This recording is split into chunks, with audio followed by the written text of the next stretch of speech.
2023లో మీరు కట్టిన వడ్డీ కంటే 2024-25 ఈ 10 నెలల్లో మేము కట్టిన వడ్డీ దాదాపు 11% ఎక్కువ.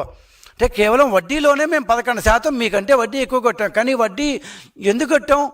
శ్రీ జగన్మోహన్ రెడ్డి గారు చేసిన అప్పుల మీద కట్టిన వడ్డీ అది. మాకేం సంబంధం? కానీ తప్పదు కదా.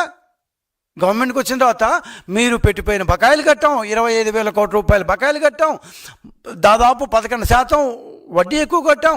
ఇన్ని మా మీద తోసేసి వెళ్ళిపోయి 4,000 కోట్ల రూపాయలు ఫీజు రీఎంబర్స్మెంట్ దగ్గర నుంచి దాదాపు 1,600 కోట్ల రూపాయలు దాన్ని ఏమంటారు సివిల్ సప్లైసు అప్పుల దగ్గర నుంచి అన్నీ మా మీద వేసేసిపోయి దాన్నింటికి వడ్డీలు కట్టుకుంటూ మా సాగు మేము వస్తుంటే మీరు కూర్చొని హ్యాపీగా మేము బాగా చేయలేదని ట్వీట్లు ఇస్తారా?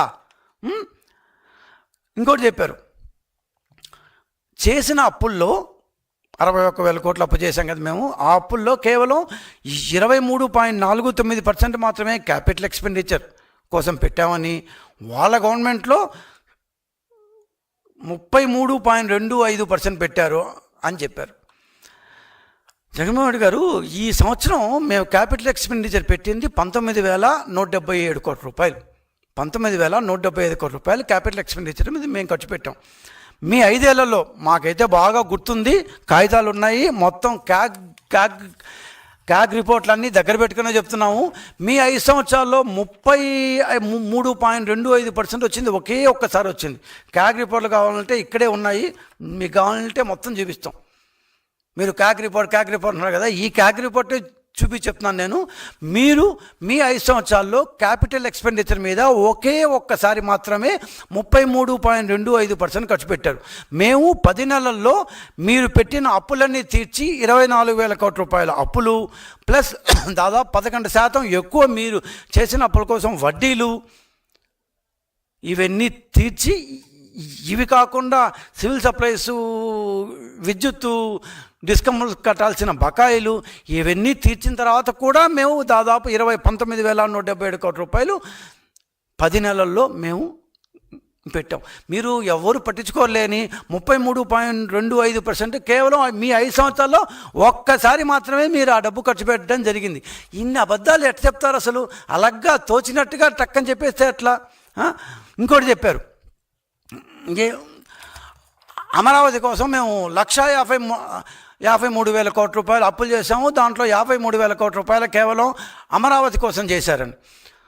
అంటే పదే ఒక మాట చెప్తూ ఉంటే 4 రోజుల తర్వాత ఆ మాట నిజమైపోతుందన్న మీ నాన్నగారి ఆలోచన అప్పుడేమో అదేమన్నా అయిందేమో. కానీ ఇందాక నేను చెప్పేట్టు వ్యవసాయం దండగా అన్నట్టుగా ఇప్పుడున్న పరిస్థితుల్లో, ఈరోజు ఉన్న సోషల్ మీడియాలో, ఈరోజు ఉన్న ఇంటర్నెట్లో ఇట్లాంటి అబద్ధాలు చెప్తే నడవు. ఇప్పుడు అమరావతికి 53,000 కోట్ల రూపాయలు అప్పులు చేశామని చెప్పారు. ఎప్పుడు చేశామండి? 15,000 కోట్ల రూపాయలు మాకు వచ్చింది అప్పు కానే కాదు, అది కేంద్ర ప్రభుత్వం తీరుస్తుంది. ఆంధ్రప్రదేశ్కి అప్పుతో సంబంధం లేదు. లేనిపోని అప్పులు కూడా మా మీద వేసేస్తే ఎట్లా? ఇంకా హట్కో నుంచి మేము 11,000 కోట్ల రూపాయలు అమరావతి కన్స్ట్రక్షన్ తెచ్చిన మాట వాస్తవమే. కానీ ఆంధ్రప్రదేశ్ గవర్నమెంట్ కట్టదు కదా, అది సిఆర్డీఏ తన దగ్గర ఉన్న ల్యాండ్ని మానిటైజ్ చేసుకొని 2 లక్షల కోట్ల రూపాయలు సంపాదించాలనే ఉద్దేశంతో ఉంది. ఆ డబ్బు సిఆర్డీఏ కట్టుకుంటుంది. సిఆర్డీఏకే హట్కో ఇచ్చింది. హట్కో ఏమి స్టేట్ గవర్నమెంట్ కాదు ఇచ్చింది. మీకు ఇవన్నీ తెలియవని కాదు, బ్రహ్మాండంగా తెలుసు మీకు బాగా. అయినా మీరు ఒక మాట అనేస్తే అది స్లోగా జనాల్లోకి వెళ్ళిపోతుందిలే, ఇది బాగాలేదు, అది ఇట్లా ఇది ఇట్లా అని చెప్పేసి ఈజీగా వెళ్ళిపోతుంది అన్న ఫీలింగ్ మీకు. సో అమరావతి మీద వచ్చే ఆదాయంతో మాత్రమే ఆ అప్పులు తీరుస్తాము. రాష్ట్ర ప్రభుత్వం 1 రూపాయి కూడా రాష్ట్ర ప్రభుత్వ ఖజానా నుంచి ఖర్చు పెట్టదు అని 10 సార్లు చెప్పాం. ఇంకోటి చెప్పారు, చంద్రబాబు నాయుడు గారికి గవర్నెన్స్ రాదని, జిఎస్టీ లాస్ట్ ఏప్రిల్ మేలో -2% వచ్చిందని, అంటే లాస్ట్ ఇయర్తో పోలిస్తే -2% గ్రాస్ రెవెన్యూలో తగ్గిందని.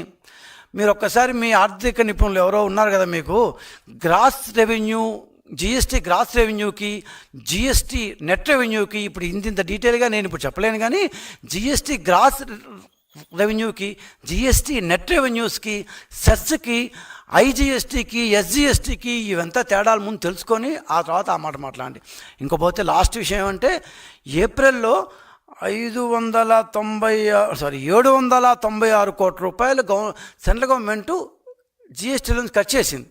ఎందుకయ్యా మాకు రావాల్సిన డబ్బు కదా, ఎందుకు కట్ చేస్తామంటే 2023-24లో మీ వాళ్ళు ఎక్కువ డబ్బులు తీసుకునేశారు, అందుకని అప్రోప్రియేషన్ చేస్తుంటే అప్పుడు ఎక్కువ ఇచ్చేసాము, అందుకని ఆ డబ్బులు 796 కోట్ల రూపాయలు మేము వచ్చిన తర్వాత తగ్గిస్తున్నాము అని చెప్పారు. జగన్మోహన్ రెడ్డి గారు, మీరు మమ్మల్ని ప్రతిపక్షంలో ఉన్నప్పుడు కూడా వదలకుండా ఈ టైప్లో పాత అప్పులన్నీ మా మీద వేస్తుంటే అట్లా సో నేను ఇంకా డీటెయిల్గా మీకు ఎంత డీటెయిల్గా కావాలన్నా కూడా అంత డీటెయిల్గా మా వాళ్ళు వరుసగా చెప్తూ ఉంటారు ఇంక నుంచి. సో మీరు ఏదేదో కాగితాలు తీసుకునేసి ఆయన సోమయాజులు కొడుకో ఇంకోరో ఉంటారు, మీకు ఇచ్చేసి ఏదో 4 ట్వీట్లు పెట్టేసినంత మాత్రాన 10 నెలల్లో 10,000 కోట్ల రూపాయలు ఎక్కువ సంపాదించిన వాస్తవం అనేది పోదు. 1,30,000